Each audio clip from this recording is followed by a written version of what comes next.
Good afternoon. It is Friday, November 5th at 12:19 p.m. On my screen, there is an article titled Nanotechnology, Transhumanism, and the Bionic Man. It's on the website www.nanowork.com, and it reads, Oscar Pistorius, also known as Blade Runner, is a double-leg amputee who is using specially developed artificial legs to compete in races.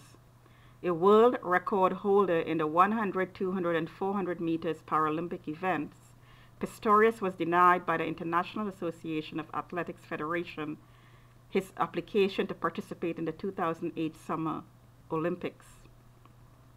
The IAAF argued that his prosthetic racing legs gave him a clear competitive advantage. On May 16th, the IAAF's decision was overturned by the Court of Arbitration for Sport, allowing Pistorius to participate in the Olympics if he could make the minimum qualifying time. This episode drives home the monumental issues our society will be facing in the not-too-distant future thanks to our increasing technological ability to enhance the human body. Terms like health, disease, therapy, and medicine will have to be radically redefined. Just take one example. Once nanotechnology-enabled biosensing techniques are able to identify individual cancer cells inside the body, when do we say that the person is suffering from cancer? Already with one cell, everyone is carrying abnormal cells. With 100 cells, 1 million, when does a person's status changes from healthy to sick? What implications does that have for, say, the cost of the health insurance? A plethora of problems arises in the area of human enhancements, as exemplified by the Pistorius case. While Pistorius made a virtue out of necessity, his need for artificial legs, the modern history of sport shows that there are always athletes who will do anything to run faster, jump higher, or hit that ball further. Performance enhancement, legal or illegal, already is no longer limited to doping. For instance, laser surgical procedures to improve eyesight are common among top athletes. These are not just corrections of bad eyesight to reach the standard 20/20 vision, but they go beyond. The golfer Tiger Woods reportedly used LASIK to improve his vision to 20/15, meaning he can see at 20 meters what the average person can only see at 15. Dr. Gregor Wolbring, a biochemist, bioethicist, and science and technology studies researcher at the University of Calgary, who is very involved with disability and ability studies, has recently published a discussion of the Pistorius case. It's called Oscar Pistorius and the Future Nature of Olympic, Paralympic, and Other Sports. Wolbring argues that the Pistorius case is just a harbinger of many ethical, moral, economic, regulatory, and medical dilemmas and conflicts that our societies will have to face in the coming years. He points out that the ever-increasing appearance of internal and external enhancements of the human body, driven by lucrative and big business sport disciplines on one hand, and the medical technology to deal with injuries on the other, enables a culture of increasing demand for and acceptance of improvements to and modifications of the human body, structure, function, abilities, beyond its species' typical boundaries. Furthering the establishment of new social concepts such as transhumanism and the transhumanization of ableism demand a broad public debate as to what people see as important. It is not just a technical debate, Wolbring tells Nanowork. He explains that the transhumanist model of health sees enhancement beyond species' typical body structures and functioning as therapeutic interventions. In the transhumanist model of health, health no longer has the endpoint of biological systems functioning within species-typical normative frameworks, he says. In this model, all Homo sapiens, no matter how conventionally medically healthy, are defined as limited, defective, and in need of constant improvement made possible by new technologies, a little bit like the constant software upgrades we do on our computers.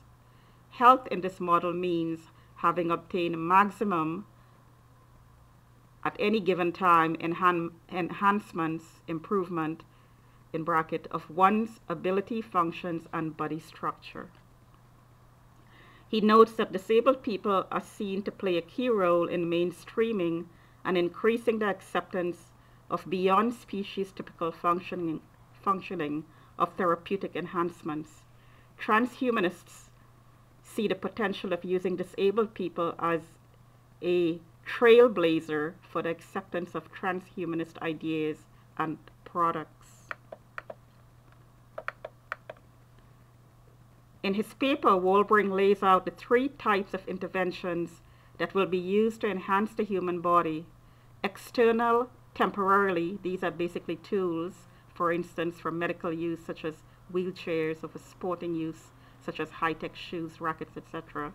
Internal, temporarily, interventions which lead to internal metabolic and or body structure changes that influence the capability of the body. These changes reverse when the interventions are stopped, and internal, permanent. It is the latter ones, permanent internal interventions, that will be the bridge to the transhumanist world. The eye surgery that gives the eye beyond species typical eyesight is just one example.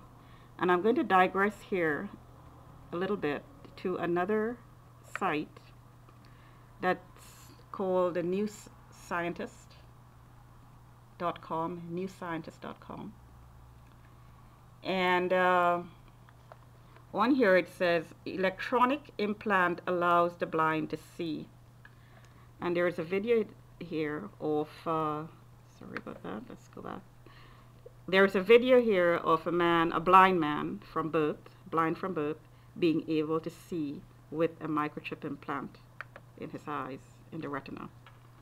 And it says here, groups in Germany, underneath the video, it reads, groups in Germany and the US have been testing electronic implants aimed at restoring vision to people with retinal dystrophy. The condition is hereditary or age-related and causes degeneration of the photoreceptors, light-sensitive cells in the retina, leading to blindness. It affects 15 million people worldwide. I stand corrected. It doesn't seem like he was born blind, but he probably, from what I'm understanding, probably went blind very slowly. But either way, I believe the technology is astonishing in its advancement. And to go back to the article, and this is an area of interest to me, because just as technology could be used for good, it can also be used for bad. And that side of the argument also has to be looked at some point. And I'm going to skip a little bit here, and it says,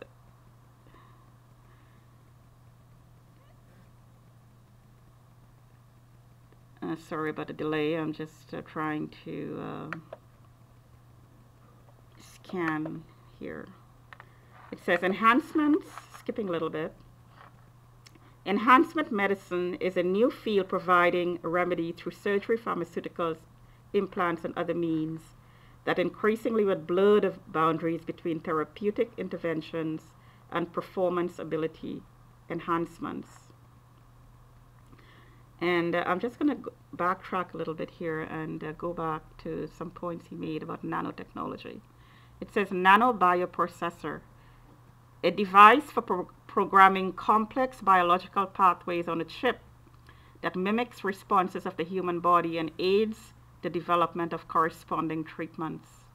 An example would be the precise decoration, quote unquote, of nanoparticles with a tailored dosage of biomolecules for the production of nanomedicines that target specific early biomarkers indicative of disease.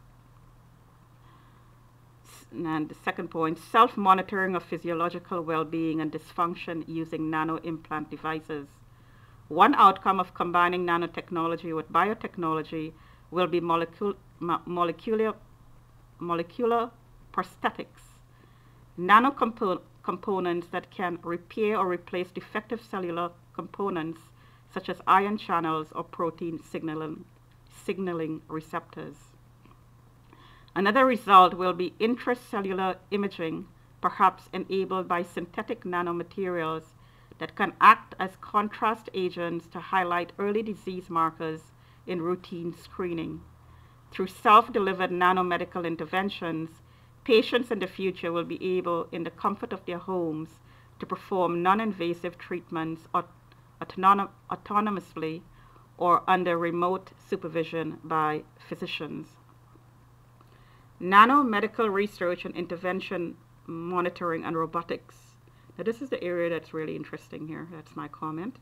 Nano-enabled unobtrusive tools will be invaluable for medical intervention. For example, nanorobots accomplishing entirely new kinds of surgery or carrying out traditional surgeries far less invasively than does a surgeon's scalpel. And even more interesting, brain-to-brain and brain-to-machine interfaces. One goal is to establish direct links between neuronal tissue and machines that would allow direct control of mechanical, electronic, and even virtual objects as if they were extensions of human bodies. Researchers are already closing in on this sci-fi sounding scenario. I'm skipping a bit here.